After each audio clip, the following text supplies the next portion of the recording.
नमस्कार, मैं सौरभ कुमार एक बार फिर से आपका स्वागत करता हूं अपने YouTube चैनल पे। और आज फिर हम एक नए टॉपिक के साथ आपके बीच हाजिर हुए हैं। आज का जो टॉपिक है वो टॉपिक है बिहार के प्रमुख जलप्रपात। देखिए, ये काफ़ी इम्पोर्टेंट टॉपिक है।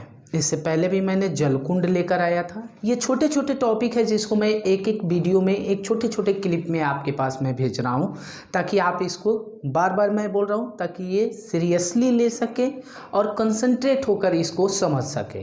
क्योंकि बहुत सारी इन्फॉर्मेशन को एक वीडियो में डालने पर क्या होता है, या एक साथ पढ़ने पर हम इम्पोर्टेंस को भूल जाते हैं, कंसंट्रेशन को भूल जाते हैं, जिसके चलते क्या होता है कि हमारा मेन पार्ट छूट जाता है और हम जो चाहिए होता है, जो इन्फॉर्मेशन चाहिए होता है एग्जामिनेशन ओरिएंटेड, वो चीज़ टेकअप करना हम छोड़ देते हैं। तो मैं नहीं चाह रहा हूँ कि आपका वीडियो काफ़ी लंबा हो जाए। आगे सीधा हम टॉपिक पे जाना चाहते हैं ताकि आपका जो ज़रूरत का चीज़ है वो आप तक पहुँच जाए। ठीक है, तो मेरा कहने का मतलब था कि छोटे टॉपिक पर कंसंट्रेशन बढ़ाने के लिए मैं छोटे छोटे टॉपिक पर आप लोग के बीच में वीडियो लेकर आ रहा हूँ। तो मेरा आज का जो वीडियो है वो है बिहार के प्रमुख जलप्रपात। जलप्रपात, सबसे पहले इसको समझते हैं कि जलप्रपात होता क्या है। जो भी मेरा वीडियो बिहार ओरिएंटेड है, बीपीएससी को लेकर किया गया, दरोगा आने वाले जितने भी एग्ज़ाम हैं सबको ध्यान में रखकर किया जा रहा है, तो उसको लेकर के, खास करके बीपीएससी को लेकर के किया जा रहा है, तो आप इसको देखना नहीं भूलेंगे। ठीक है, ये काफ़ी इंपॉर्टेंट वीडियो है। तो इसको लेकर के इसमें जो इन्फॉर्मेशन होगा वह इन्फॉर्मेशन हमारे बिहार से रिलेटेड ही होगा। हालांकि बिहार आउट ऑफ इंडिया नहीं है, आप यदि देखते हैं तो आपका नॉलेज ही बढ़ता है। बाकी लोगों के लिए मैं बोल रहा था। तो आइए हम चलते हैं। तो सबसे पहले देखते हैं जलप्रपात होता क्या है। एक छोटा सा डेफिनेशन या अर्थ हम लोग समझ लेते हैं। देखिए, जलप्रपात का मतलब है, यहाँ लिखा हुआ है, नदी का ढाल अकस्मात तीव्र हो जाना। नदी के ढाल में यानी यकायक उसके गति में, उसके वेग में वृद्धि हो जाना, अकस्मात तीव्र हो जाना, अथवा ऊर्ध्वाधर हो। ऊर्ध्वाधर यानी वर्टिकल, लंबवत, ऊपर से नीचे की तरफ। ठीक है, ऊर्ध्वाधर हो और जल तीव्र वेग से नीचे की तरफ गिरता हो। इस अवस्था को जलप्रपात कहते हैं। अब इसको साधारण भाषा में समझिए। नदी का जल किसी ऊपरी सतह से यकायक नीचे की सतह का है तो वह एक झरने जैसा प्रतीत होता है, एक मनोरम दृश्य पैदा करता है। ठीक है, तो इसी अवस्था को हम जलप्रपात कहते हैं और यह एक भौगोलिक फेनोमेना है जिससे ये क्रिएट होता है। ठीक है, अब ये बनता कैसे है इसके बारे में बताया जाता है। एक छोटा सा डेफिनेशन है, जिस नदी के तल में कठोर अथवा मुलायम शैलों की परतें क्रमवत हो।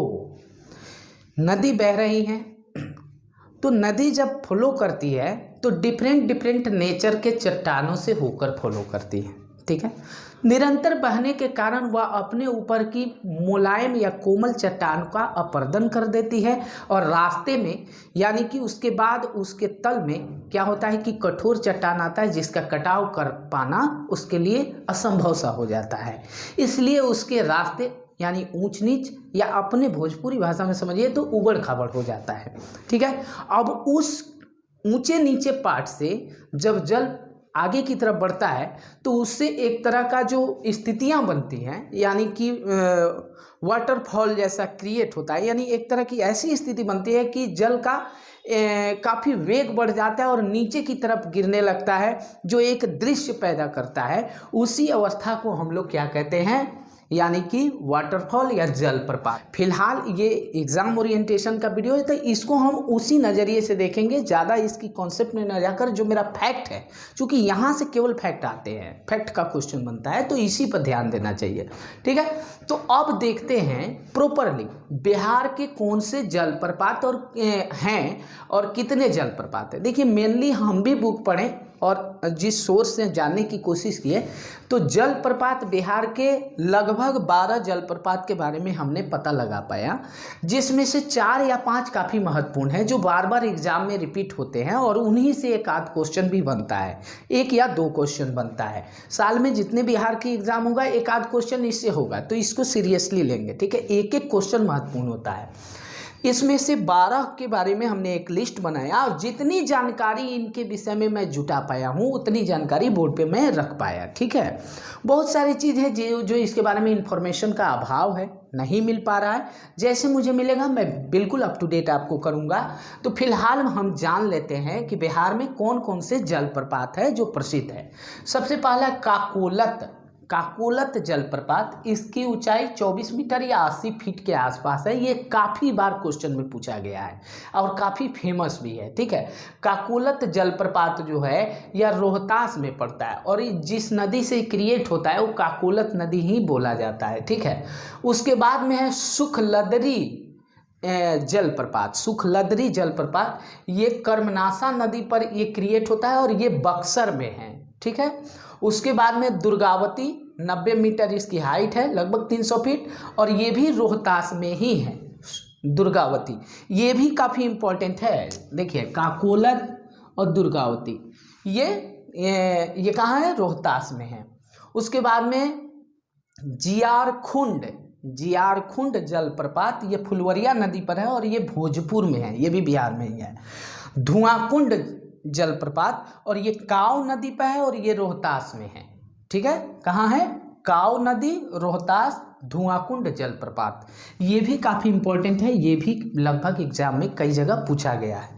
तमसीन जलप्रपात ये महाने नदी पर है और ये इसके विषय में अभी कोई एक्चुअल लोकेशन नहीं मिल पाया, जैसे ही मुझे मिलेगा मैं आपको डालूंगा, लेकिन ये बिहार में ही है। उसके बाद खुआरी दाह जलप्रपात, ये आसाने नदी पर है, रोहतास में है। रकीम कुंड जलप्रपात, गयाघाट, रोहतास में है। उसके बाद में अंखारिन कुंड जलप्रपात, ये 90 मीटर ऊंचा है और ये गोपथ नदी पर है और रोहतास में है। ठीक है, उसके बाद में सुआरा जलप्रपात, ये भी रोहतास में है, 120 मीटर ऊंचा है। उसके बाद में देवदारी, ये कर्मनासा नदी पर है और 58 मीटर ऊंचा है और ये भी रोहतास में है। और उसके बाद में तिलहर कुंड जलप्रपात, पश्चिम सुआरा नदी पर, और ये भी रोहतास में है। देखिए लगभग 2 या 3, एक भोजपुर में, एक बक्सर में, ठीक है, बक्सर में, यानी मात्र 2 ऐसे जलप्रपात है, सुखलदरी और जियारखुंड, जो आउट ऑफ डिस्ट्रिक्ट है। किससे?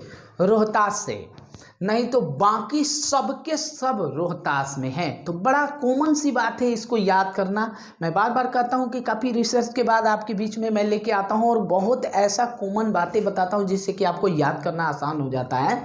तो इसको देखिए, मात्र एक जियारखुंड और दूसरा सुखलदरी, ये दोनों, एक बक्सर का है और एक ये कहाँ का है? भोजपुर का है। बाकी जितना है सभी के सभी रोहतास के हैं। अगर ये 2 आप याद कर लेते हैं तो बाकी स्वतः ही आपको याद हो जाएगा। और ये अधिकतर बार यही पूछता है कि ये, जैसे इसमें कोई भी पूछ देगा रकीम कुंड जलप्रपात किस जिला में है, तो ये जिला ही पूछता है। ठीक है, तो आपको ये दिमाग में अगर बैठा लेते हैं कि 2 ऐसा है जो बिहार में मात्र एक है, कहाँ? भोजपुर, और दूसरा कहाँ है?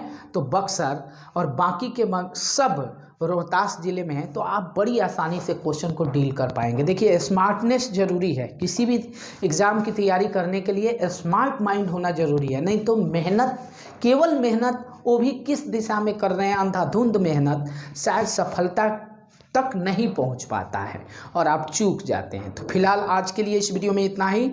नेक्स्ट वीडियो लेकर आ रहे हैं, जिस वीडियो में इससे भी बेहतर इन्फॉर्मेशन होगा, इंतज़ार कीजिए, वो वीडियो आपके पास होगा। आपको अच्छा लगा हो तो मेरे चैनल को सब्सक्राइब कीजिए, अगर दोस्तों में अच्छा लगता है तो शेयर कर दीजिए ताकि और लोग भी ये करें, और उसे लाइक कीजिए, कमेंट कीजिए। Thank you.